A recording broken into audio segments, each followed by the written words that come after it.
Takdimul muhim alal aham, mendahulukan yang penting melebihi yang terpenting. Umpama bisa dikumpulkan, itulah kesempurnaan. Kalau enggak, yang terpenting itulah yang dikerjakan. Ada orang punya istri dan punya kambing, bebarengan dua-duanya sakit. Ya bagusnya istrinya diobati, kemudian kambingnya diobati.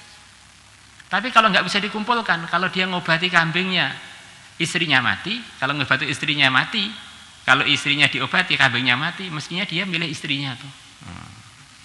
Wong ini penerus generasi dia. Ini adalah ibunya anak-anak dia.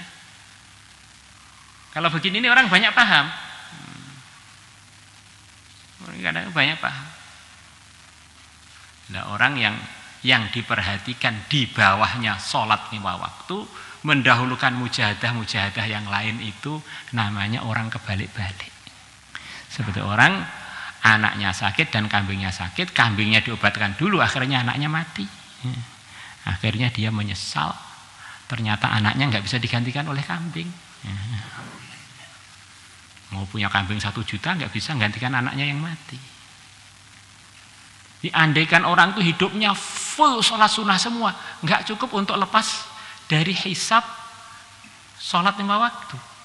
Kalau dia nggak sholat 5 waktu loh maksudnya, sholat sunnah full tapi nggak sholat 5 waktu. Sebaliknya, kalau orang sholat 5 waktu dengan sebaik-baiknya, dia nggak pernah sholat sunnah sama sekali, masuk surga. Yang sudah sering kita katakan, ada seorang sahabat minta diarahkan oleh Nabi untuk diterangkan yang wajib-wajib saja. Maka oleh Nabi diterangkan, apakah selepas ini masih ada wajib? Enggak, illa ang tatawwa, kecuali kalau kamu buat amalan sunnah. Enggak ya Rasulullah, saya hanya akan mengamalkan yang wajib tok saja.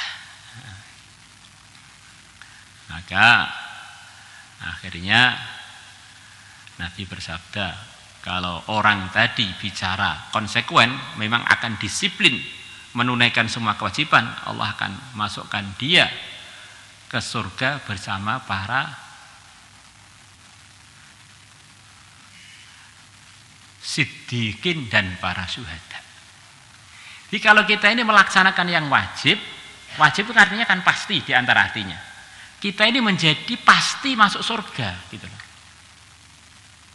Tapi kalau kita mengamalkan amalan yang hukumnya sunnah, kita pasti dapat pahala kalau selepas wajibnya ditunaikan.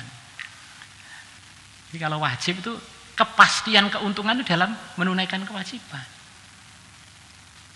Menunaikan kesunahan itu keuntungannya tergantung wajibnya sudah ditunaikan atau belum.